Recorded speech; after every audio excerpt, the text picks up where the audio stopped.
commence, councillors, is do we want microphones automatic or manual? How do you wish to proceed? Automatic. Councillor Barker, manual. Manual. I think we've got a predominance of manual. No. Oh gosh, that was at a prayer, was it, Councillor? Auto. Manual. So what is it? You get to say. This is the one.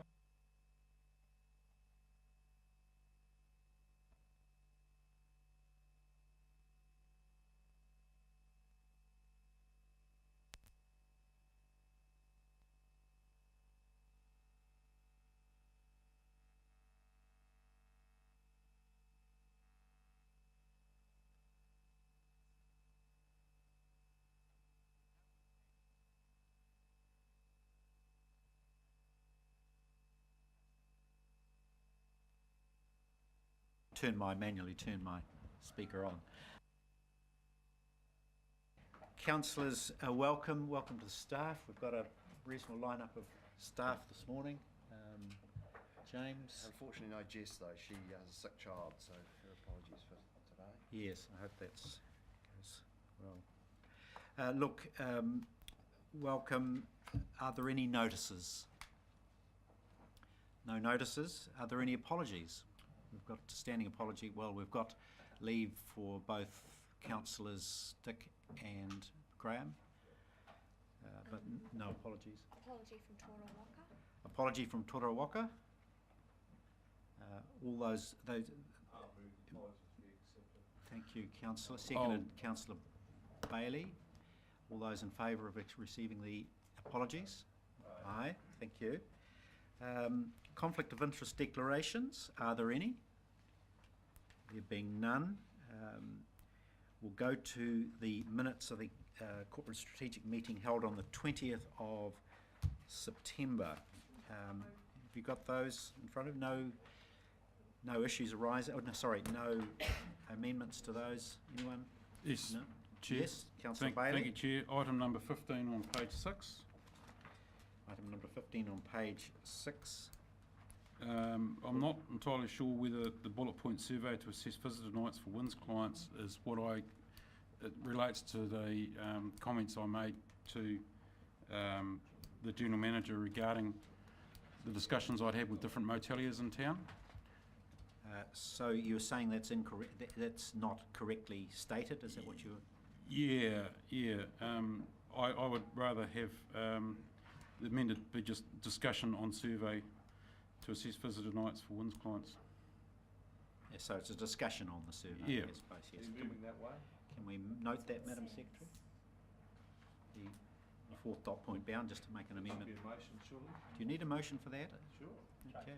All right. Change the minutes. So we'll have a motion. Can you? Would you like to move that, Councillor Bailey? I'd like to move that we amend the minutes as stated. as stated. To read that a discussion of the survey to assess visitor nights took place. Is that Yep. correct? A seconder for that? Any other person want to second that? Councillor Wilson. Yes. So we've got a seconder. All those in favour of amending the minutes as read? Aye. Thank you.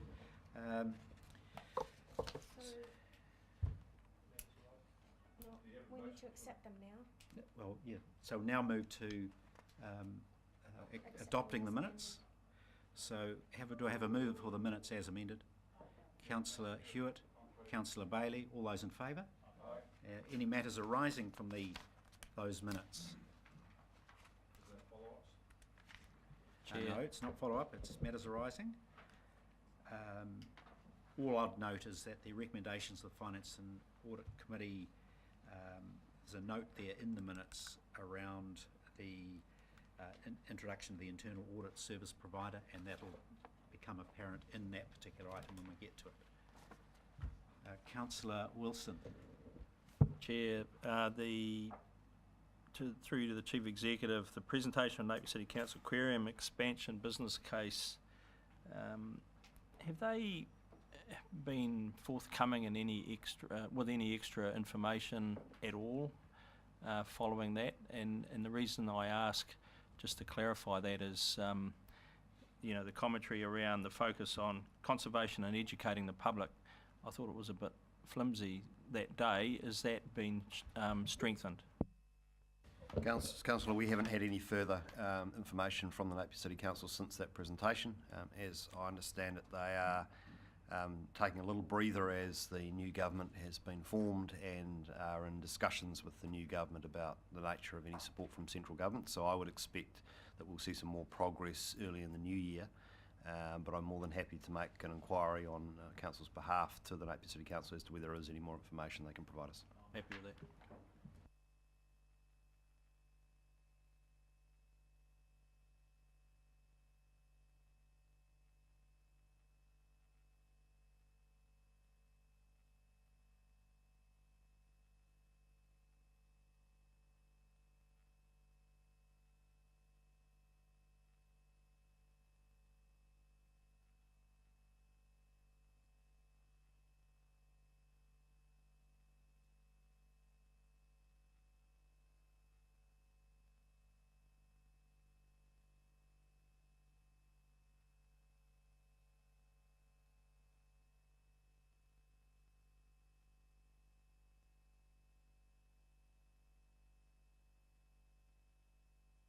Representation review, we all know about that.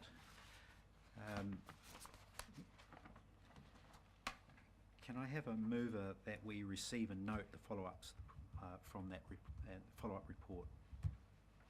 Councillor Bevan, Councillor Bailey, all those in favour of receiving those follow-up report? Thank you. Before we go to items not on the agenda, I just wanted to, just by way of housekeeping, note that we've got Hawke's Bay Tourism coming in at 11. That's still current there. And then we've got at 11:30 the Capital Review report, 11:30 through, that's in public excluded, isn't it? Correct. Yeah, so we've got a public excluded item at 11:30, and I think we had some thoughts about we've got a big, there's a big agenda for public excluded, and I wondered whether you'd agree to have in fact suspend the public excluded meeting approximately halfway through and then proceed to the workshop. Is that the way we decided to do that? So we could have the workshop and then back into to conclude the meeting. It was in order to tease out the capital review issues to your satisfaction. So if you felt that you needed that additional time, we could in fact do it that way. We do the report agent before. At 4 o'clock? Microphone. I'm happy with that approach, Chief. Yeah, I think it's probably the most important thing we're dealing with today, and we shouldn't short circuit the time on it. So I think if we haven't got through this in the time frame that we need, we should come back to it. Okay, all right. You'll recognise that there's a number of noting items here today, a number of those reports. In fact, most of them are noting reports as opposed to recommendations, but nevertheless, some recommendations may come out of a noting report. But I would say that if we do run short of time, and particularly with those visitors coming in 11 and 11:30, we could in fact take them as read in the knowledge that we'll have another go at them on Wednesday at council, because obviously they go to council. So if you feel as though you've missed out, particularly some of those the community engagement, health and safety, etc. Councillor Belford. Can I also urge that we take as read the tourism document and ask the presenter to go directly to the funding alternatives? I don't see any reason to have a 20-minute presentation on the economic roots of tourism in Hawke's Bay for the 14th time, as opposed to discussing what the financing options before us might be. I think that's. Is there any other thoughts around that item? I agree with Tom. Sure. Okay. I would just suggest if somebody's coming in as a guest and they've gone to the trouble of preparing a presentation, maybe a quick heads up, cut to the chase. They do have Give a it a few short, minutes. a short PowerPoint, Chair. Well, it depends how many questions I get. Well, we'll look, we'll certainly make note of that their introduction needs to be very brief, because we have heard this before. So we'll cross that bridge when we come to it. But in the meantime, we'll rattle through this. There are a lot of items here today, and a lot of diverse topics that we need to get through. So I'll now go to agenda item 6, which is... 5, sorry. Oh, sorry. No, we've no. Sorry, is it 5? Oh gosh, I put my glasses on. It's agenda item 5. Are there any items for not on the agenda you'd like to have considered? Councillor Barker. No other items? That's fine. We've got Wednesday to come if you want additional items there as well. All right, no items, additional items of business. Let's go to agenda item 6, which is the submissions on Remuneration Authority elected representatives remuneration review. Thank you, Mr. Chairman. Good morning, councillors and committee members. The Remuneration Authority has had quite a big work program the last 12 months or so, and for next year they're looking at the pay for elected representatives, and as part of that they sent out a document seeking feedback. The feedback closes this Friday, and they've looked at 3 particular issues within the determination of remuneration. For this paper, I've actually attached the Local Government New Zealand submission, and then just really highlighted where I think we could either, in our covering letter, add to that or potentially express an alternative view. But I'll just go through each of those very briefly, the 3 issues. The first one is around councillor sizing. At the moment it uses population and operational expenditure, which impacts on the remuneration that's paid to the Mayor, Chair and or the councillors. But the authority is proposing several other factors as well, and in their discussion document they've set out the explanation for that. Total asset value they've looked at, land area, socio-economic deprivation index, and number of guest nights, tourist guest nights. The Local Government New Zealand draft submission has supported those, but has also suggested another couple of factors as well. One of the things that the discussion document does recognise, though, is that in terms of regional councils and the types of functions and activities that we carry out, that actually land area is probably more of a determinant of workload and councillor workload. So we have submitted that, or I'm suggesting that in addition to supporting Local Government New Zealand's acknowledgement of that, that you actually strongly support the potential use of land area as one of the determinants of council size for regional and unitary councils.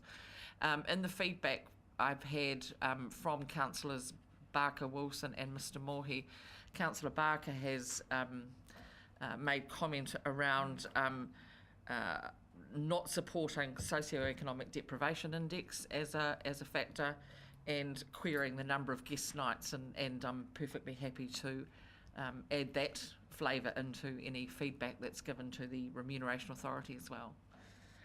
The second element is around setting the remuneration. So at present, the Remuneration Authority, in this case, sets a remuneration for the chair, and it also provides a base remuneration for councillors, and then the remainder of the money, it goes into a pool, and you collectively determine how that gets paid to which position holders, and you recommend that back to the Remuneration Authority and they approve it.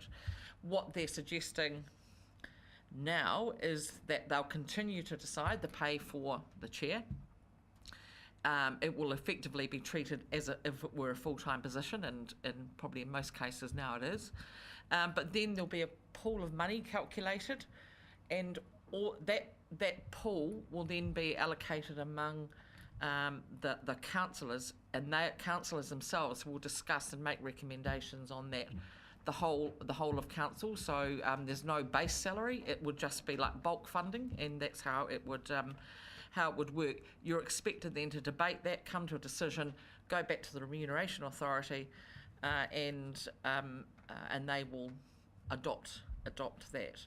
The Local Government New Zealand does have some concerns about this proposed pool approach, and largely that's around the fact that it may, as an unintended consequence, impact on the size of the council and any representation review, because the pool of money would not change. It would be determined by the size of by the previous category, determining the size of the council. So, you know, there could be a temptation to have fewer councillors, or there could be discouragement to increase the number of representatives because the pool of money would not change. So that was their main concern around that. And then finally, the other question that was looked at was around benchmarking local government pay scale, and what's been suggested by the Remuneration Authority is that they really benchmark the Mayor of Auckland role against a Cabinet Minister and basically work down from that. The Local Government New Zealand doesn't offer any advice on how that pay scale should be determined. They acknowledge that it's potentially quite complicated, and so I've just put in the paper that if any of you had some ideas that you wish to put forward, we can certainly cover that off in the covering letter. So, Mr Chairman, the recommendation is to agree to support the submission of Local Government New Zealand, which is attached to the paper, and obviously any other matters that are proposed through this paper. Thank you. Thank you. Councillor Bevan.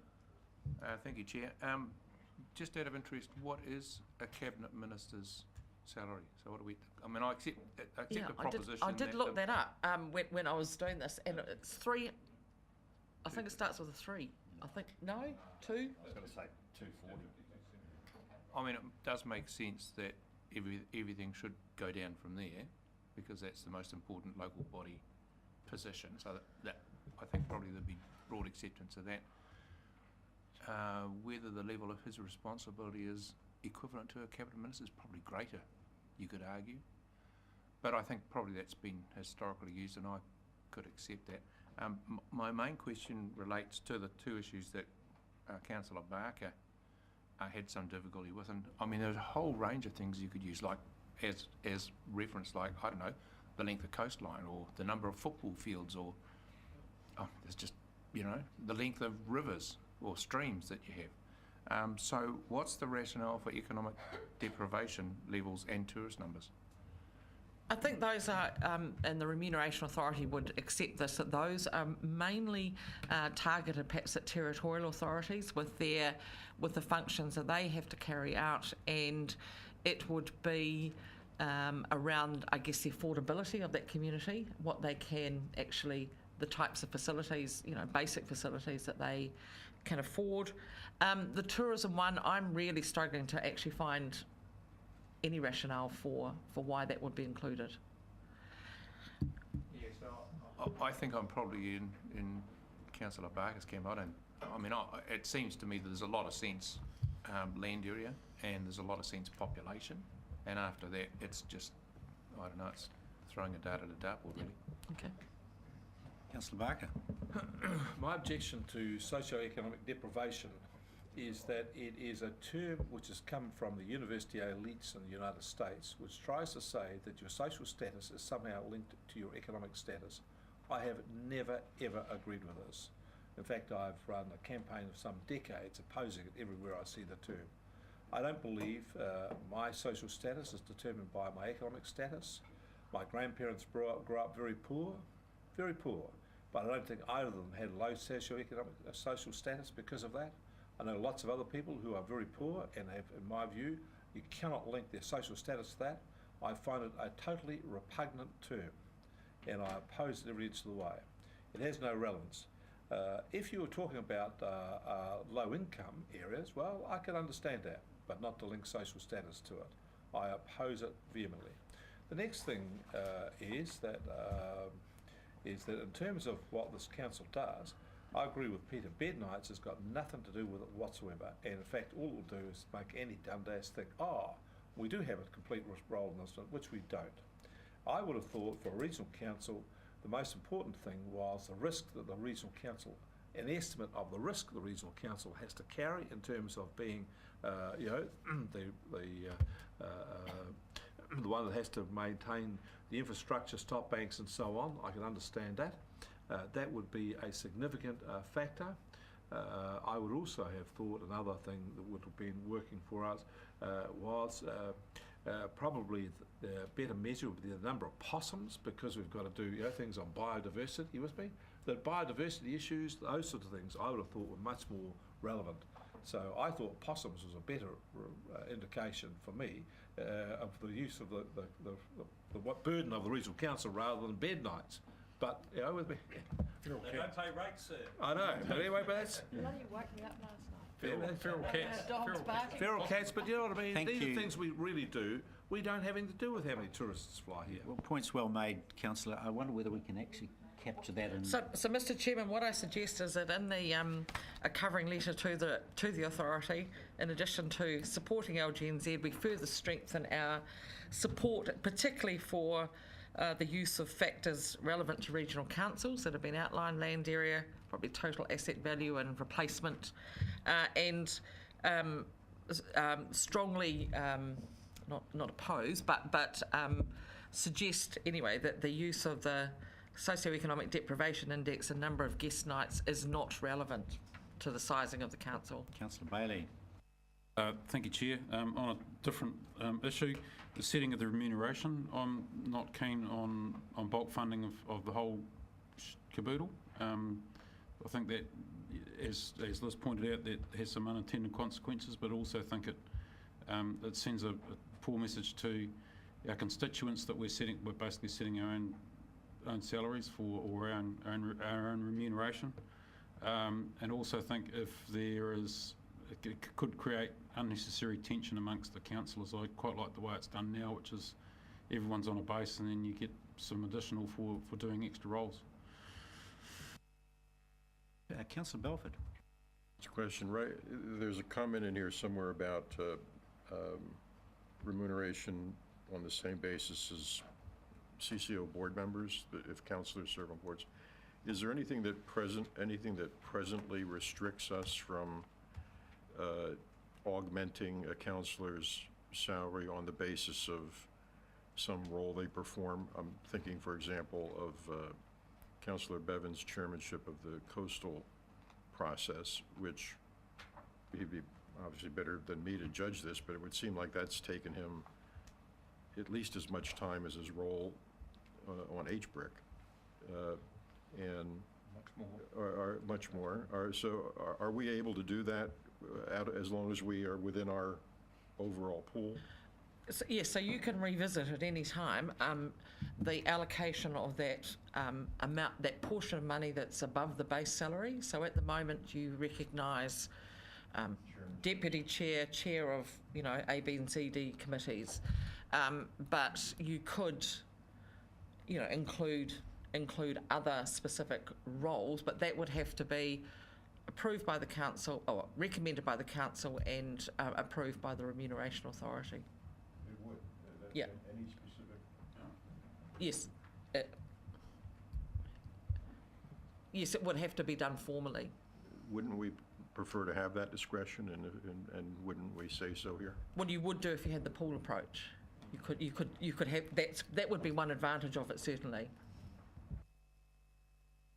Other comments? And I have to say, although it's contrary to what Councillor Bailey says, I'm supportive of that, knowing that the amount of work that I've had to do for the Joint Committee on Coastal Hazards, and there will be other tasks of that nature that, if we have a pool approach, it would be sensible for the council to consider some sort of extra recognition of those types of roles. And that was the intent of the Remuneration Authority. They believe that, they don't know the individual circumstances of 78 different councils, and they would far rather that it's determined locally. Let's move on, and we've got the recommendations in front of us, 1 and 2.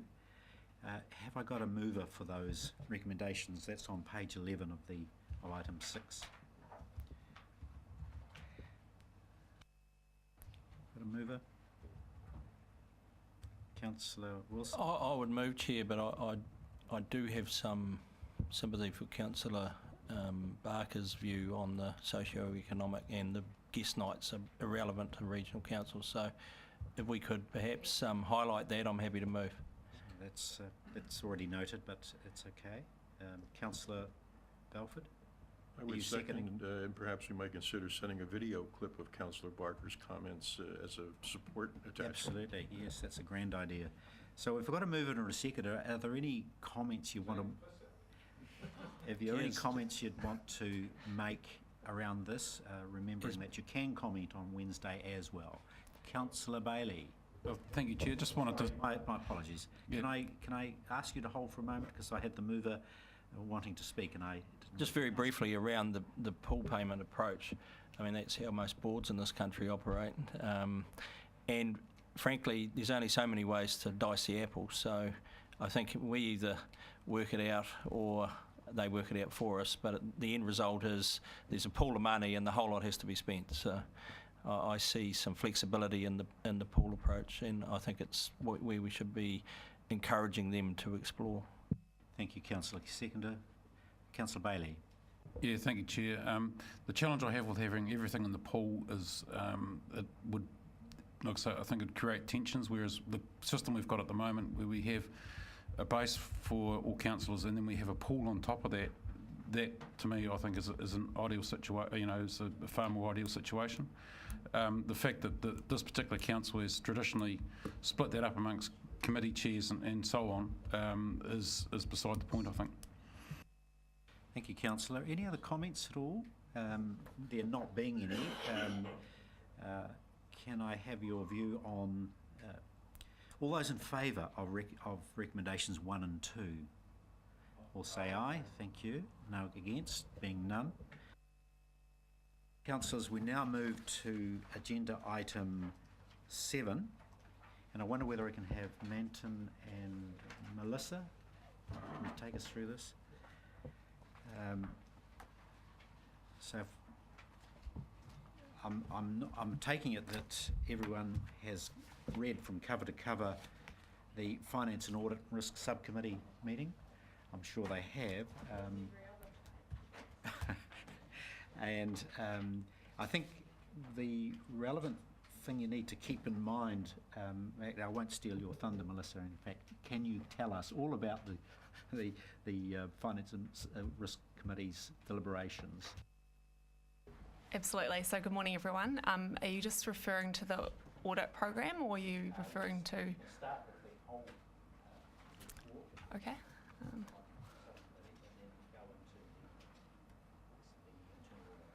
Okay. Well, I can probably touch on that first part, and then Melissa, you can go into the audit side of things. Yes, sorry, we've got that. So it was a reasonably light agenda, so we sped through it, but some major points there. We had our Audit New Zealand management letter for the past financial year, 30 June 2017. There was nothing really new or startling out of that, so we talked a few things through. The major point is that we are going to continue to put pressure on the port to align some balance dates for us, whether that's changing their balance date or a special purpose report at 30 June, something that audits have assured me they're going to ramp up from their side, so we will continue to do so. And then it was really... Do you take a question on that point? Yes, please, Councillor. I think the pressure should be put on HBRIC because Absolutely. they're the party that you need to be going through. So I'd be looking to see that changed in number 2 as well. Yes, it's very much in collaboration with HBRIC, but yeah, we'll make sure that's put in there a little bit more specifically. And then we had the internal audit process, which is there's a set program that's been agreed upon, so it's ticking away quite nicely. The first report came back, so Melissa can talk you through that and what's coming up on the agenda there. Well, just before you do, Melissa, because the agenda item 7 is actually carved up into the Audit New Zealand report, followed by the water management issues. I'm taking it that everyone's had a look at the audit office report, that document there. I noted the array, the appendices to that, which gives the current status of previous recommendations. Have you got any comment on our performance against those recommendations? Certainly.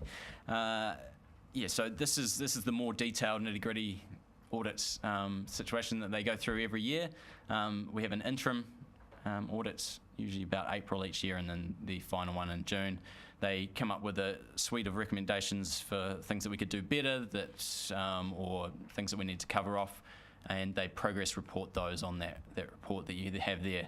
So I'm reasonably comfortable that we are, if not fully tick those off, there's a few that are open that we are working on. Anything specific there I can comment on? Yes, if on page 10 of that appendix, there's reference to the asset management issues that raised by the Audit Office, and note that we'd had the workshop in November, and we're likely to adopt this at the end of 2017. Do you know now when we will be looking to adopt the asset management policy? So the asset management policy and the supporting documentation came up in your workshop. So that will come back to you as part of the supporting document for our consultation documents, and will be officially. Have you rescheduled the presentation to Council for adoption by the end of 2017? Maybe push that out. James might be able to help me with this. It probably will be beginning of the next year, in the suite of everything else. Now, can you take us through the internal audit, please? Absolutely. So basically, we recently engaged a new auditing firm to conduct our internal audits. So that was for a minimum of 3 years, and they sort of came along at their first meeting and just presented their proposed internal audit program, which was agreed by the Finance, Audit and Risk Committee. They recently finished their first audit to the committee, which was presented last Monday. That was on data analytics. So that basically meant our accounts payable and payroll master file and transaction data was provided to them. They went away and sort of analysed it all, did, data matching, noticed any trends, presented us with a big report full of findings. So any suspicious isn't the right word, but any sort of transactions that needed further attention.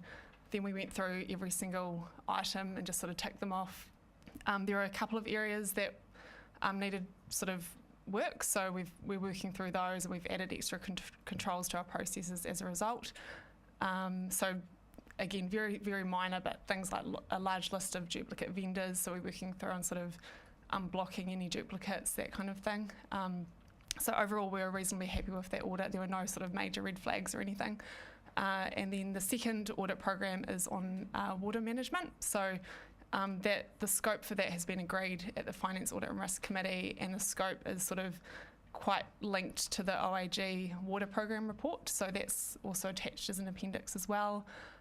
So again, that we're sort of, and the goal for that is sort of monitoring the three waters. So it's stormwater, wastewater, and can't remember the other one, but yeah. So the three waters. So that's underway now as well. So that will be presented at I think it's the March Finance, Audit and Risk Committee meeting. And then the next audit after that is procurement, and the scope for that will be agreed at the next Finance, Audit and Risk Committee meeting. Just before I open it up, can you just give me the background for the water issue being considered as a priority, in particular in regard to the Auditor General's paper? I wonder if you can reference that, please. So the original proposed program had water management sort of last in the financial year, but it was agreed to sort of bring that forward. Obviously, it's a very sort of topical, high-risk area for sort of councils generally at the moment. So, and around the same time, the OAG put out a document which sort of showed their proposed work program, and got which is attached. And so basically the scoping document was agreed at the Finance Audit and Risk Committee to sort of link back. So again, there's that three waters delivered to communities. So there's going to be a big focus on that, and just sort of that monitoring and enforcing compliance of consents as well, which is tied back to the water document, and a focus on sort of our communication with other local authorities as well. So, councillors, just to reiterate that, the Auditor General, his office has produced a document which is in your attachments, the attachments from the agenda, and in it is an overview of water management auditing that the Auditor General will be undertaking, and we've effectively adopted elements of that auditing process and inserted that into our own internal auditing. I'm hoping you've had a chance to read that Auditor General's report. It was very interesting, the focus that central government has placed on the whole water management environment. Are there any comments on that particular? Councillor, have you got a comment on the general report and our internal response to it?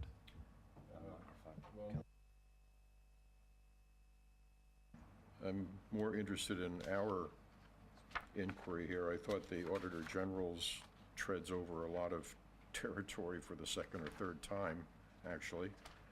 It's like they were not aware that there was a board of inquiry looking at drinking water over the last year. But anyway, we're stuck with that audit, I guess. Our audit, my questions are, I guess, first of all, who will own and supervise this internally? So, look, it's been done under Jess in terms of corporate services. I think we should make clear that this is a... This is not a financial audit. This is a blood and guts audit. Of well, how it's well not we do our really, job, to right? be perfectly honest with you. There's, I think, 60 hours.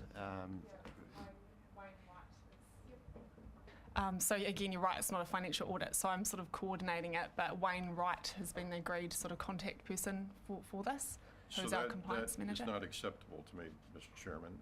This looks to be a significant review, as it states, of how well we do one of our most crucial functions.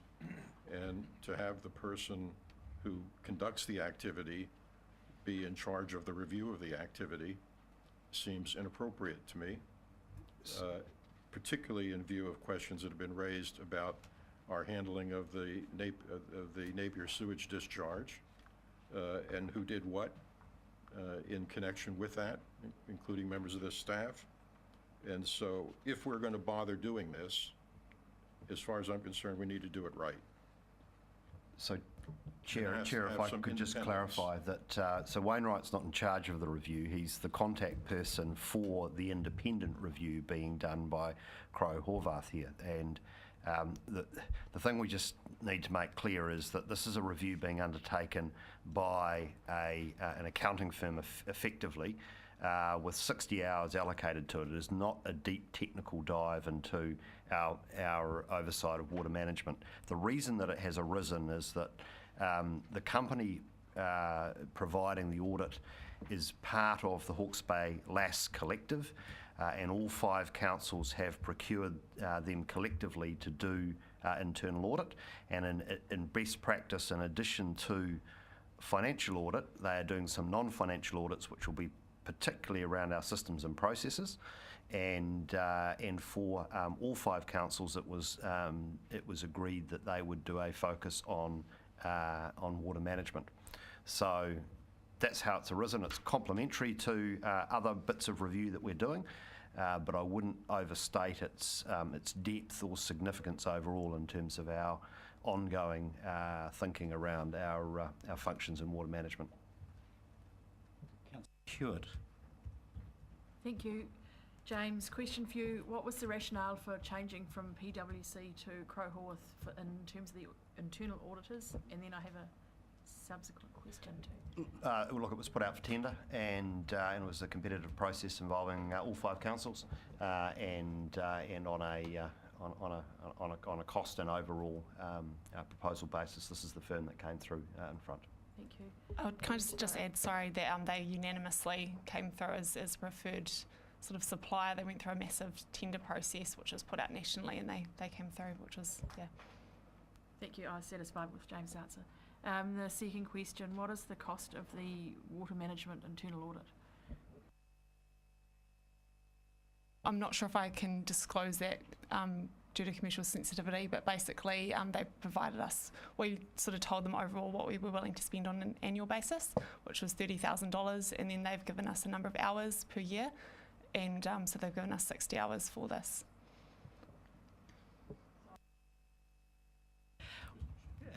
Councillor Belford.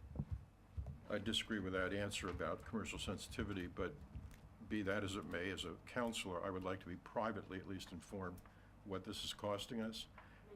I don't see anything in here. This sounds like substance to me. It doesn't sound like financial auditing. This sounds like adequacy of testing procedures, the rigor with which we apply our testing results to consent compliance, et cetera, et cetera. I just don't get what this is about if it's not about substance. A very relevant commentary, Councillor, and I'm similarly of a mind to request a fresh approach, indeed, to the accountability around this. I'm seeing this as an important, if we're going to do it, if it is an internal audit, it's going to the heart of our business, and if we've got a once-over-lightly approach to it and 60 hours isn't going to deliver, I think we need to rethink it. Any other comments? Councillor Bevan. Thanks. Yeah, I was quite surprised about this as well. What's the expertise that we're buying here? Why would an accounting firm be able to do this? What's their expertise? So they're basically an international network, so they have various sort of specialties, and so if, for example, the local firm doesn't have those specialties, then they will sort of utilise their networks internationally to provide that service. So they use particularly Australia quite a lot, and again, sort of throughout New Zealand, they sort of call on their specialists. And so, for example, we have someone from Dunedin who sort of kicked this process off, who has specialist areas in this sort of particular audit. Yeah, sort of internal audits, they have knowledge in various aspects, so they call on those skills. Councillors, are there any other matters you'd like to raise in regard to this, or any other thoughts around it? I'm mindful of the actual recommendation itself, which says agrees to the scope of the water management internal audit is attached, and I don't have a problem with the scope. It's essentially the mechanisms around it and, if you like, the depth of the report that now I think comes into question. Chair, can I suggest that we report back to you in the new year on this and take a deeper look at the processes around the procurement of this? Look, I look at the scope, and it's hugely ambitious, and to be able to do it with 60 hours of effort seems unlikely in my view, but it had been put forward by the provider as being doable. So we'll make some further inquiries and have discussions with them and come back to you with some advice about whether or not to proceed with this in the new year. Okay. Councillor Belford. The implication of that we are not supporting proceeding with this at the moment? I'm hearing fairly serious misgivings from councillors about not necessarily the scope and the nature of the work, which I think there's an enthusiasm to see done, but more about the execution of it. So we need to come back and give you some comfort that we've got the right people, right capabilities. There's enough resource to actually do the job properly, and it's being supervised appropriately internally. So we are not agreeing to proceed with this today. That's what I'm hearing. I think that's the position, Councillor, that certainly I've arrived at that position. Are there any other comments on it? Councillor Bailey? Thank you, Chair. Not on that particular issue around the water audit, but more around the data analytics, because since the Finance Audit and Risk Subcommittee meeting, I've been having a think about it, and if I could offer a suggestion, be so bold as to offer a suggestion, one of the things I've found in my life, my work career, is that people who enter information into databases often aren't conscious of the importance of legal entities and the difference between all the different types of legal entities that are out there, because there are a number. And to my mind, it always came back down to a training issue. So I don't know where you are at that, but that's just a suggestion. Yeah, and as mentioned at that meeting, we have sort of spoken to the staff that do that entry just to ensure that it is consistent, but we are definitely sort of working on ensuring that you get that consistency in the data entry and to enter the legal name as opposed to trading as or what have you. So, yeah. If there are not any, no further comments, I'm going to suggest that we lay on the table recommendation 3, and that was to agree to the scope of the audit that's attached, and leave that to our next council meeting. But I'm happy to move recommendations 1, 3, 4 and 5. Do I have a seconder for that? Sorry, 1, 2... Will you add that the letter goes to HBRIC? Oh yes, so requesting we've the got Port that of Napier? amendment to Yes. recommendation 2. Thank you. That forwards a letter to delete Port of Napier to HBRIC. So insert HBRIC instead of Port of Napier. Comfortable with that change? That Napier Port. Forwards a letter to HBRIC requesting Napier Port change their annual reporting date. So it's recommendation 1, 2, 4, 5. I'm happy to move. Have I got a seconder? Thank you, Councillor Belford. I will speak to the recommendation.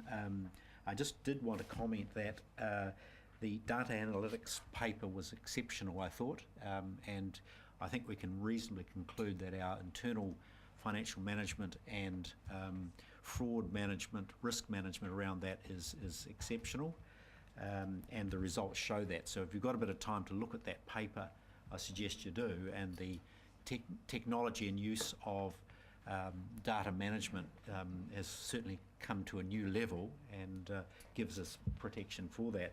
I'd like to briefly comment on the risk management update and note the really positive advance of that framework that's being developed. If you've got a time to look at that as well, it's well worth considering, and I think now we've got certainly eyes on, it would be the way I describe it in terms of the way that the staff are approaching risk management. So well done to staff for that. The seconder, Councillor Belford, would you care to comment? Are there any other comments? Councillor Bailey. Thank you, Chair. I have to admit I take a slightly different view than you about the data analytics internal audit report.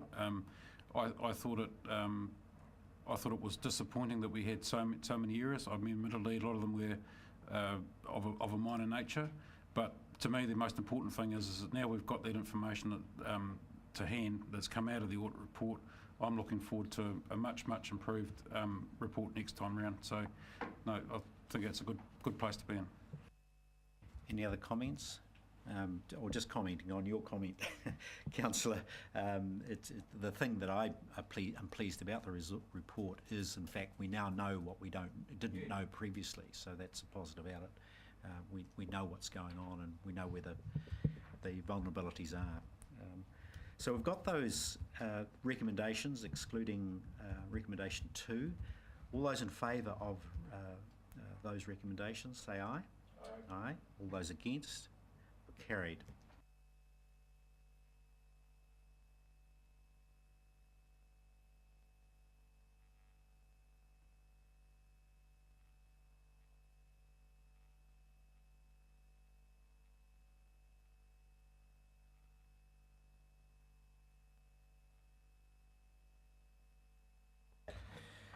So, Chair, we've got 2 presentations and 2 associated papers under this item, compliance and land management separately. We thought we'd start with compliance, so we have Mrs Sue Powell here, who's undertaken the independent review on our behalf. So just ask Sue to come forward and... Welcome, Sue. Can I, just before we do get underway though, can I just check with councillors? I'm hoping that you've got in front of you the second version of the attachments excluded from agenda. Can you just check that you've got the orange covered version, and that it's got under item 8, attachment 1, resource use capability review report, and attachment 2, integrated delivery of freshwater outcomes.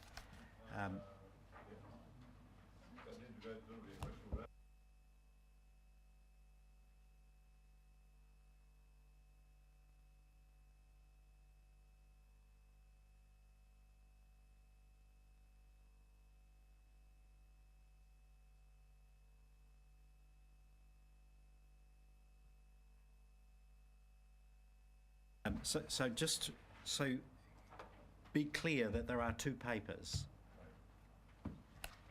Have you got access to 2 papers? Leanne, did councillors get this larger volume? Yes. Well, just have a look at that. See, it's got attachment 1, Yeah, right? 38. And then attachment 2. See, that's missing from there. See that? And it was sent Yeah, separately the as well. attachment 2 is in this one. Came separately, yes. Yeah. Oh, that's the ones on this paper here. Yes, Correct. That's right. yes, Yeah, there's attachment 2 is here. yes.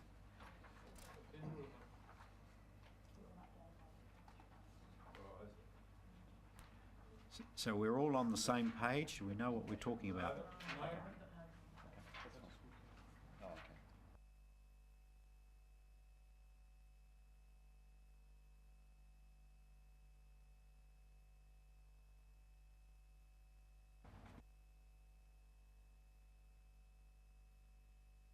So what we're going to do is discuss attachment 1, resource use capability review.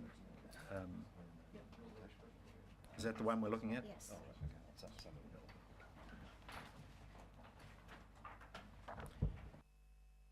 Take it away, Sue. Thank you very much, Mr. Chairman. So my apologies for not having this on PowerPoint. You've all got hopefully access to a hard copy. This is structured slightly differently, obviously, for this audience in terms of thinking ahead and thinking forward in terms of some of the changes that we recommend. So I was commissioned to look at the resource use part of the compliance and pollution response part of the team. The objectives of the process were to look at the expectations and look at the resourcing levels. So the review does not canvass issues such as obviously what they do or some of how they undertake their functions. Rather, it was looking at the operating environment within which they function within. So it doesn't look at the tasks, processes and protocols covered by other reviews. It focuses on the expectations of council, the exec and other teams and the teams themselves. So this was based on a series of interviews, and we'll have the PowerPoint very shortly. In which case I'll move again. Are you? That'll be it. Is that what it is? Yep.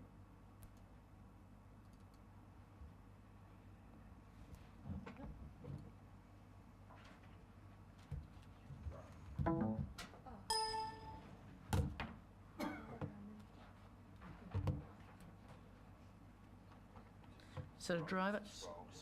Just scroll. Oh, okay. Okay, very briefly, as I said, but thank you for inviting me here today. I've spoken to some of you in part of the context of this review, spoken to most of the compliance staff and to a number of the other staff involved across the system. We did not talk to any external people. So the focus of the review is this part of the group that's set out in front of you. So it's the resource group that excludes the harbour master function but includes those other functions within the external relations group. Marketing and communications, it's Drew's team.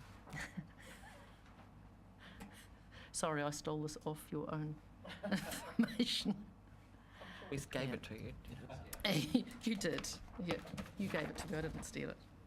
Okay, the high-level findings. Look, I don't think anybody would be surprised by this, but there are significant changes in workloads as a result of major policy shifts and changes in approach, but also just because of the sheer nature of number of pollution complaints, the number of consents that council manages continues to increase over time.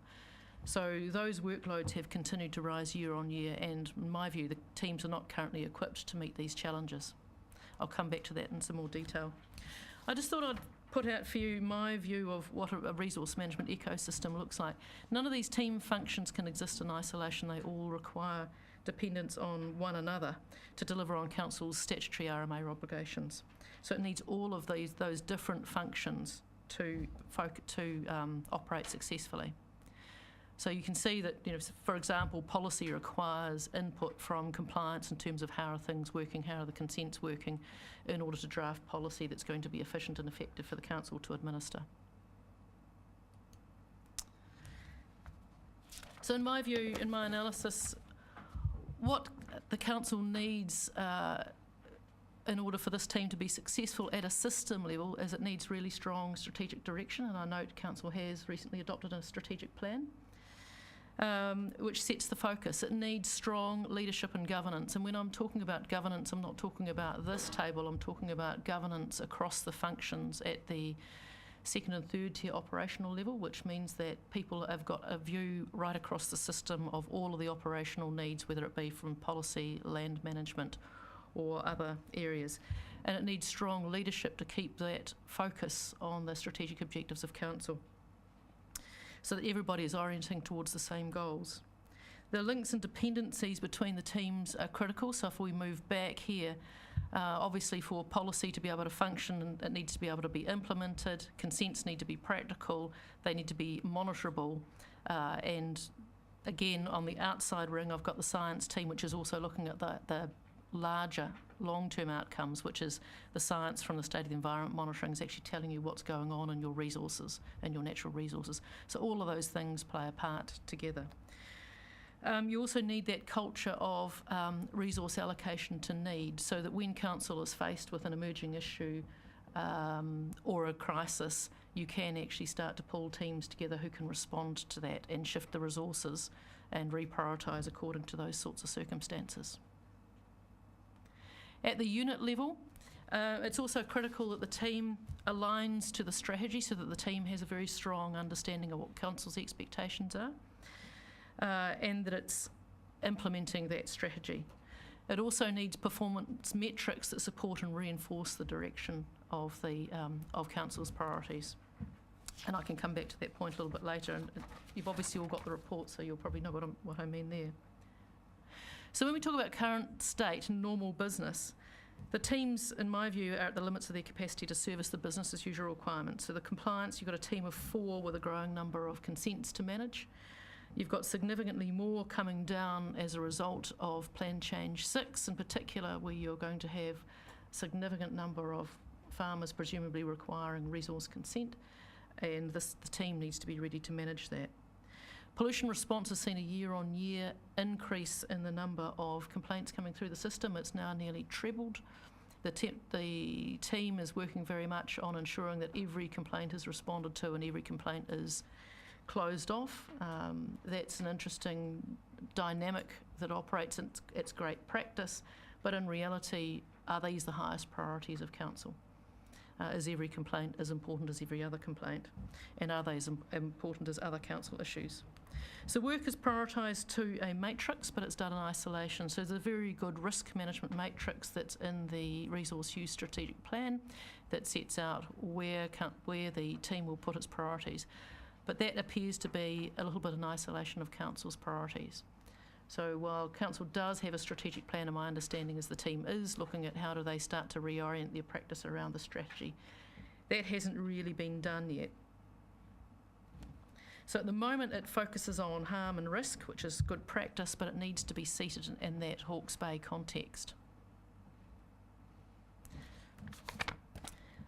The teams have limited capacity to participate in emerging issues, so that's crowded out. So the effort is crowded out by the business as usual functions. So the number of consents that are being processed, the number of complaints that are coming through are tending to be prioritised over other issues that are coming in, and they are struggling to prioritise strategic work over day-to-day requirements. The consequence of that is that the team becomes receivers of work. So whatever happens and gets chucked over the fence becomes what dictates where their priorities are and where their workloads are. So this is as much about the work as what the work they do, as much about how they do the work as about what the work that they do. So they have choices in terms of those priorities. It's how those choices are articulated and how they are managed all the way up to this level in terms of where those teams' priorities are. I'll come back to that.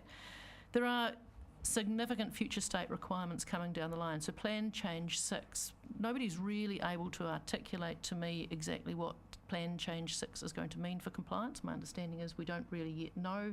That will take some time in the testing. There was an analysis done of what the likely resource requirements were, but they were based on the sorts of effort that goes into dairy. Dairy is a well-known exercise. Council's been monitoring and working with those landowners for a long period of time. The sector understands it, the staff understand it. Plan Change 6 will be different.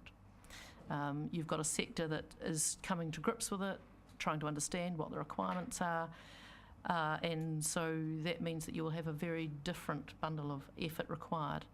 You've also got the outputs of TANK, which are likely to follow, my understanding is likely to follow down Plan Change 6. You've got new national instruments coming down, so you've got the National Environmental Standard for Plantation Forestry, which is putting new obligations on council that it hasn't had before.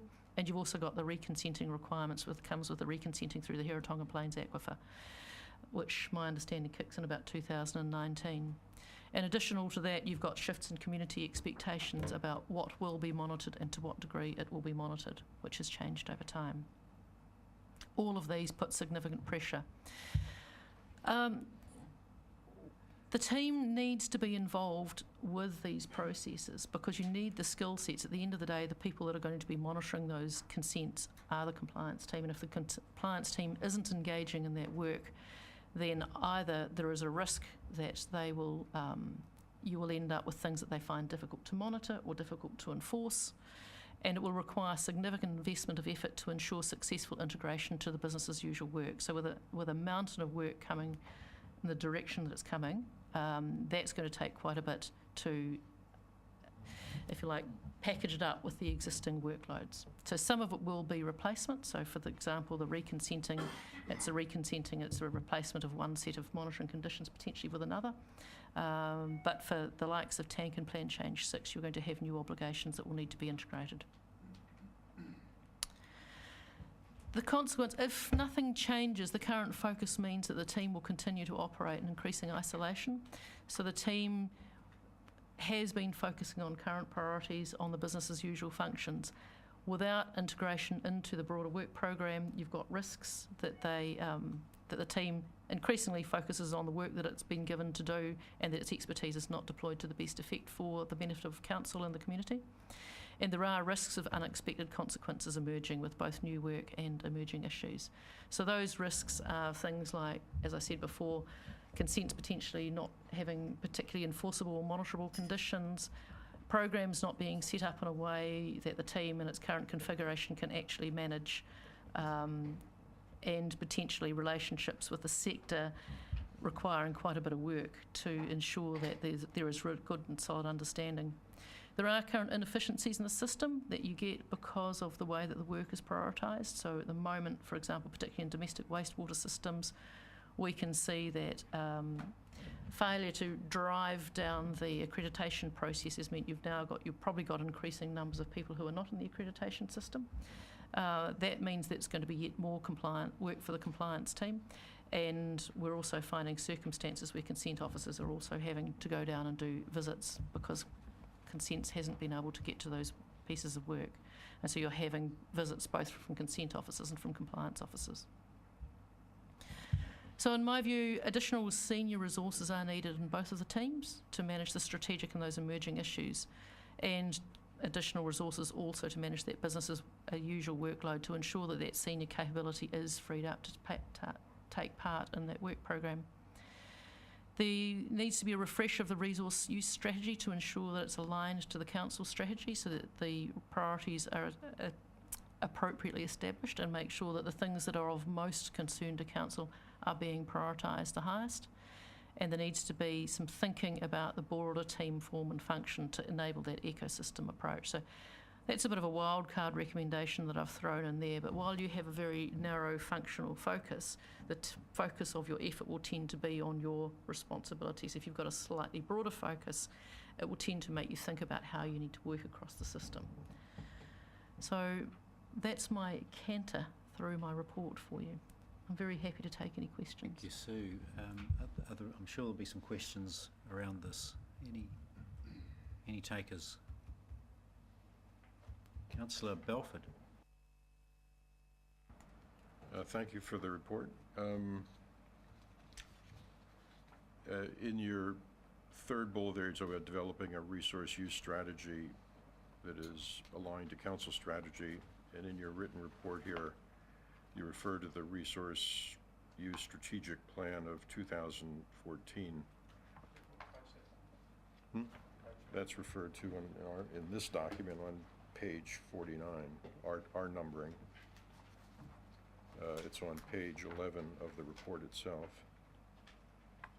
My question is simply, that seems to be where this environmental risk matrix sits. Personally, and it's dated 2014, I have zero recollection of this thing, but you're recommending we redo it, it sounds like. What is the, you obviously reviewed it. Is it, how would you rate it in your? So, in my view, that had some really strong elements in it. It had some priorities, it had some directions, it certainly contained the matrix, it set out a basis for the team's work. It hasn't been implemented. My understanding is that other workload pressures have overtaken most of it. It seems that the matrix has been the main thing that's been used. What I was suggesting, so yes, a refresh of that plan, but also a refresh potentially, or the establishment, it may be too major for an organisation of this size, but actually setting annual, maybe through some sort of annual business plan for the unit, actually being clear and explicit about what the priorities for each year on year are, and aligning that through to council's set of strategic priorities that you've developed. So making sure that staff can see alignment from the work that they're doing on a day-to-day basis to what council has seen to be the priorities for the council. Follow up, if I may. On the next page of your report, page 12 of your report, there's the comment, there's no evidence of a re-evaluation of role and function, particularly in response to the matters raised by the government inquiry into Havelock North Water. Rather, it was expressed that the findings of the inquiry were disagreed with. So here we have the most significant failure of compliance, enforcement, various charges bandied about as to who's at fault for that and so forth. And you're saying to us that the people on our team responsible for this still don't get it? They're disagreeing with the findings. What does that mean? So I don't think that there is universal agreement of some of the findings of the Havelock North Water inquiry in terms of the responsibility and the priorities that are accorded to matters such as borehead security and ensuring compliance of conditions for something that is as critical. If I may follow up on that, over the weekend I'm reading that the Napier City Council is now reviewing all of its boreheads and so forth and so on because they're obviously having problems these days. The suggestion in all of this is that last time this happened over in Hastings, we weren't doing our job. So now I'm reading that Napier is doing what I thought our job was, which was to inspect boreheads. Now I know you don't know the details of all of that, but just in a generic sense, I guess I'm finding myself a little confused as to who's on first base here still, and is that part of the problem? So, I mean, the Havelock North Water findings, and look, I haven't gone into it in any great detail, I mean, and you will know it far better than I, but you've got the responsibilities shared between the drinking water assessors, the suppliers themselves and the council as the holder of the information and with the understanding of aquifer behaviour, the quality of the aquatards and how the water generally is behaving. So council holds a lot of that information. How council has prioritised its effort previously and how council might be choosing to prioritise its effort in the future is the bit that I was concerned about. Their view that was expressed is there are already a lot of people looking at drinking water. It's not necessarily a high priority for the compliance team. I was a bit surprised by that.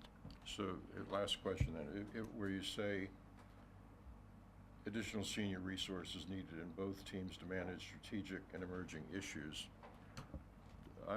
from all I know is what I read in the press, if Napier City Council has a basically non-functioning water infrastructure that supposedly operates under conditions that we set, are you saying, to make this more concrete, that that the people that we presently have in place are not of sufficient skill, seniority in the hierarchy here, or what, other than people sitting right at the table here? The folks who are doing this on a day-to-day basis aren't capable of standing up and saying, over across the street here, they have a system that is not working, it's not compliant on XYZ fronts. We're not seeing any progress to our satisfaction on that. Somebody higher up the chain of command here needs to pay attention to that. It sounds like what you're saying is that kind of exchange is not happening. I think you have the people with the capability, it's whether they have the capacity. I think the issues around the priorities and the priorities not being surfaced to council or escalated to the either senior management or to yourselves so that you can make those prioritisation decisions. Their responsibility is to ensure that the consent holders obviously are complying with the conditions of the consent. Napier City also has obligations to ensure the security and the safety of its infrastructure. So it requires both of those elements to be working together. So it's not either or, it's both, in my view. But that's just from my review perspective. Before I go to you, Councillor Bevan, I just want to follow up on that line of thought. You're saying that there's the capability, but there's a capacity issue in regard to all of these issues, and your recommendation is that if we add further capacity, senior resource into the respective teams, the problem is solved. Is that what you're saying? Not in its entirety. I think there needs to be a realignment with the priorities and understanding what council's priorities and how to give effect to those best. I think there needs to be a strong focus on that strategy and the future work that's going to come through, particularly with Plan Change 6 and the new requirements coming through, changing expectations of government through the NES freshwater and the NPS freshwater, and NES plantation forestry. So there's the strategic capability that's required, which I don't actually see much of at the moment. So there's a fundamental shift in the thinking set, so a focus on the future issues rather than just on the issues of the today. So there's a change in focus. Thank you for that. That's looking forward and anticipating issues coming down the pipeline, which are very substantial and needing a consideration of. Looking back, however, you're attributing the issues of consenting and compliance and that have been substantial, particularly in the last 2 to 3 years, you're attributing that to a capacity issue. So it comes down to council's expectations. So it all comes down to priorities. It's the decisions that people make around what is most important. So priorities have been made according to a matrix, and priorities have been put into. I'm sorry, if I'm not answering your question. What I'm trying to say is that you always have choices about where you put your effort. The effort hasn't necessarily gone into the places where council might consider highest priority. It's been prioritised in isolation according to a perfectly reasonable matrix, but it's not necessary, and those issues need to be surfaced to council. If the team is to run the way that it's running now, it hasn't got enough resources to do business as usual. Councillor Bevan. Thanks, Christina. My question's probably in the same area. My sense of your report is that our staff are engulfed with work and, if you like, can't see the wood for the trees a lot of the time. And in fact, you actually say somewhere here that resource use section is very much a receiver of work, which sort of supports that view. And then you've gone on and said that they have the senior people have the capability but not the capacity to plan better. So it seems to me that that's at odds with your recommendations, and it's not actually senior resources that are required, it's actually more Indians who the chiefs can then better support if they're able to step back a little bit. So I'm a little bit surprised at your recommendation. So we're conflating two different things together here. I'm sorry, I've obviously not made myself clear that, or perhaps my explanation is not adequately clear. So under the current environment, the staff are really busy. You have choices. If you continue to want them to continue to do the work that they do now, they simply haven't got enough Indians, to put it bluntly. They also need to be focusing on the long-term strategic issues, which they're not at the moment, and that requires more senior capability. Now, the manager and the team leaders have management responsibilities and leadership responsibilities. To ask them to do all of the strategic thinking as well is a big ask, as well as focusing on the day-to-day issues. So, for example, the only deep enforcement experience you've got sits with the manager. So if you're asking him to spend most of his time thinking about the long-term strategy work, so the incoming work, he needs to be able to free himself up of some of that other responsibility. So you both need more staff to manage today and to manage the issues such as your borehead security work, your Napier City Council work. On a here and now, even if nothing was changing, you'd need more staff on the ground. You also need more staff on the ground to manage more the emerging issues that are coming up. So when you find spikes in nitrate levels and aquifers elsewhere, you need people who can devote time to a project to actually work with a scientist to understand what's going on there. Are there consenting obligations that are being missed? Are there people that should hold resource consents that don't? So there's that. Then there's the focusing on all the new stuff, which is where I think the senior resource is needed in the compliance team. So the senior resource to focus on how do we manage these new consenting requirements to make sure that we don't simply find a team that we just keep adding more and more and more staff on, i.e. how do you manage it more smartly, how do you prioritise it, how do you ensure that you don't create a massive burden so that council spends all of its time simply monitoring the consents that it's got and not thinking about the future. So the compliance team needs to be part of that exercise, and at the moment they're not because they're too busy. Okay, so that's good.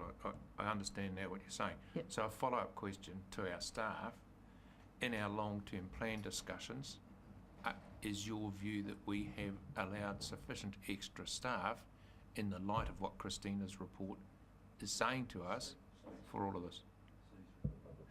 Oh, sorry, Sue's report, sorry.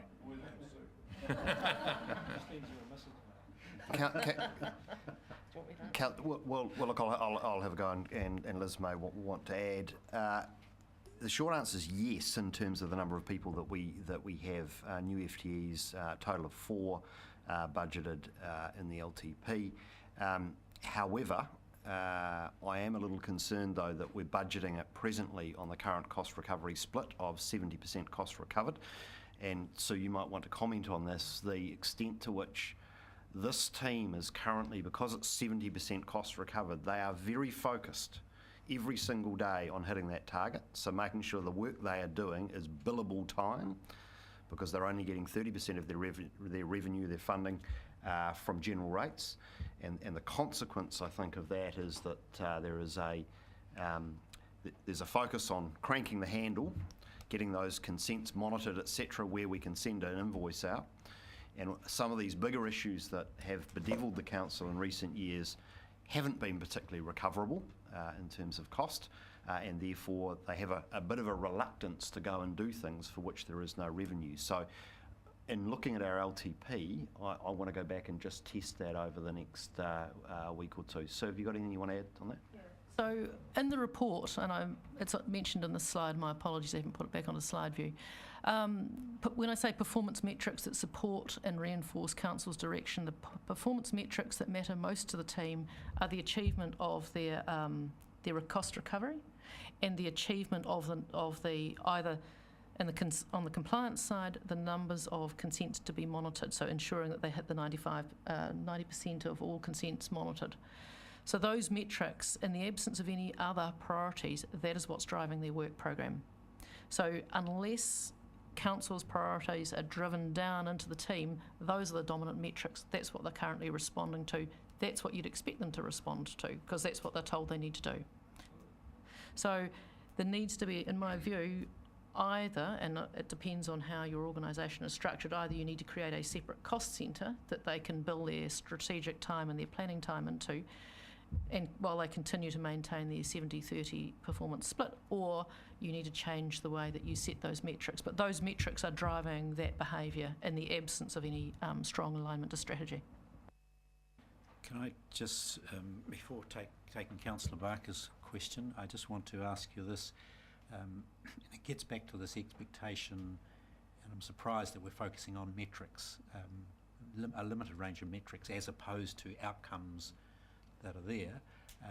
Is the operating platform, of which its genesis is the Regional Resource Management Plan, you haven't made any recommendations there, I'm not sure whether in fact you're asked, but are you confident that the operating platform that these teams are operating under is sufficient, fit for purpose? Does it need a major overhaul in itself? Because all I'm seeing now is a shift and insertion of resource to increase capacity, not to change anything else. That's what the allusion in the last recommendation is to act, so both the allusion to the what I see as the ecosystem of resource management functions and the need to have a broader view rather than a single functional responsibility. If you're going to get people to think, so if you're going to, the current operating model drives functional responses. My view is you need to lift that up a bit and get people operating in that ecosystem, which in my view potentially means an operating model change. Councillor Barker.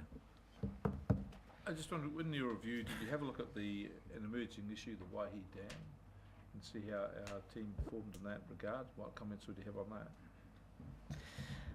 I did not examine any specific issue particularly. It was looking at the team performance overall, so my apologies.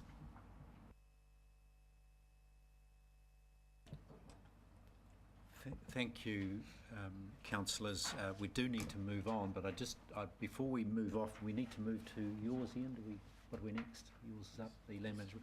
I'll just get the Chief Executive to comment on where essentially we've landed with this issue, and there's a recommendation for increased resource, but also, if we're picking up on the last item of your report, Sue, a very substantive shift in the operating platform that they're coming from. Mr. Palmer, can you comment, please? Thank you, Chair. So, look, just to elaborate a little on what is recommendation number 2, both this review and the one that we're about to get a presentation on are being added into the mix for the organisational review, which has been foreshadowed with Council, and I have foreshadowed with staff for some time, that will be conducted early in the new year. So we will be looking to change the operating model of the organisation, which will have some implications in terms of structure, some roles, but more importantly on the way we work going forward. I think there's a clear message from this presentation and also from the presentation we're about to get, is that this organisation presently has too many functional silos which are very focused on doing what they do independently of the rest of the organisation, and we don't have enough internal integration between our functions, alignment of our functions, communication between our functions, and that's a result of both the way we're structured, but also the way we've historically worked. So this is a very useful input into that process, and there will be significant changes which I will be bringing to the council to be cited on early in the new year. Councillor Barker, do you just want to... 2 questions, just a quick one. the recommendations for 4 extra staff, what is that as a percentage of the total staff in this area now? So it's going to be an increase of the staff by what? Yeah, 25% roughly. 25%. And my question is this, quite often when you get recommendations, this is, you know, like people make recommendations to do the job perfectly, you with me? This is all the bells and whistles, the job. And what I haven't got in here is what is the minimum we could increase the staff by? Bearing in mind this is an extra cost to the council. I'm not opposing, but what I'd like to know is what is the minimum that we could get by would it be 1 additional senior role or 1 additional staff member? Would it be 1 additional senior role or 2 staff members? What is the absolute minimum to get us to a reasonably functioning? Councillor, what what we've proposed in the long-term plan, I believe, is the minimum, and look, some of this requires some forecasting. So, for example, you will have seen in this report the growth in pollution response. We don't know whether that, which has been almost sort of 50% annual compound growth, whether that's going to continue each year for the next 3 years. So that's a little bit of an unknowable. But when we look at what's required in Plan Change 6, so we've got 1,100 farm environment plans that all need a compliance overlay. When we look at the National Environmental Standard on Plantation Forestry and our requirement from 1st of May next year to undertake compliance activity on all forest harvest and in-forest construction activity, and then when we look at the likes of the tank plan change coming through, all of those put significant additional burden on this function. And so, you know, the 4 FTEs was our best guess at what we could get away with and do the job adequately. It's not in any way a padded luxury option. So I would suggest anything less than 4 will place at risk our ability to deliver in those areas. Thanks, James. The 3 questions come Councillor Belford first, and then Councillor Hewitt, and then Councillor I assume you're going to hold off moving on anything until we, okay. So in view of that, I think this is a very helpful report. It helps us look to the future, and we're very much in planning mode these days. But I have a short-term concern over the next 60 days, which is while we're thinking about adding 4 staff and all of this good stuff and rewriting our operations plans and what have you, basically just about every day in the press, the Napier water system seems to fall apart one more brick at a time. And at some point, we have, I assume, some responsibility for whether various aspects of that system, stormwater, wastewater, whatever, outfalls, and so on and so forth, are in fact meeting the conditions they're supposed to meet as imposed by us. And so over the next 60 days, what I think will happen is that we'll be treated to all sorts of new revelations about the inadequacies of that system, and I don't want us to be right back where we were in the Havelock case, where all of a sudden we're under the gun because we haven't been paying attention in the compliance area to what should be getting done. We are not inspecting this, or we're not imposing that, or we're not. I mean, I'm very concerned that we're about to demonstrate that we haven't learned anything from the Havelock experience. So we're nicely looking at 3 years out how many compliance people we need. But meanwhile, you know, we're sort of fiddling while Rome burns here, Rome being Napier. Councillor Hewitt. Thank you, Chair. Given that we're due to break a couple of minutes ago and we are listening to some really important reports that, and I would be really sorry to see your report, Christina, rushed, because would like to pause on Sue's one. The key flag for me that she said there, and I'd just like to highlight it now, was somebody in the compliance staff said, look, there are a lot of people looking at drinking water, so we don't need to worry about that. and that to me is an issue. So I'm sure you've picked it up, but that's my key takeaway. And I'd like to thank you. She's still here. Oh, thank you for your presentation and your report. I found it very good. Councillor. In my comment. Yes, there was. And Which is, what are we going to do about this over the next 60 days? Can you just... Are we presently equipped to do what we're supposed to be doing, and are we doing it? Can I just take a bite of that? Because I agree exactly with Councillor Belford, and it was opportune that after him that we had an intervention for the councillor from Central Hawke's Bay, because there are issues down there as well, similar, falling apart as Tom puts it. And are we going to have a discussion about the issue? Because at the moment we seem to be locked on a trolley and just heading down the railway lines and doing nothing about it. Tom was saying it's time to put the hand up and stop, get off and do something. Yeah, that's what it's a conversation I'm asking you as a chair. Where do we have that conversation? Thank you, Councillor Barker. Point well made, and I'll just hear Councillor Bailey, and then we'll try and pull that together into a position on it. Councillor Bailey. Thank you, Chair. I've got to admit I'm agreeing with Councillor Belford and Councillor Barker on we need to be seen to be doing something around Napier. It's becoming extremely concerning for a lot of citizens in town here, and I just want to make sure that we're doing our role in that, playing our part in that. But my comment was not so much a question, but more of a comment around the report. I totally understand and get the need for someone to be able to step back and take some time to think strategically around consenting and enforcement in a role that involves someone that's given the time to be able to do that, because that's a really important function. Thank you, councillors, and I just want to bring those issues together and get your advice as to when we go to a morning tea, which I think we should do now, so therefore stand our people down for a moment. But just before we do, I think we need to conclude. Unfortunately, we've got two very, very substantial papers in front of us at the same time, which is most unfortunate to do them both justice.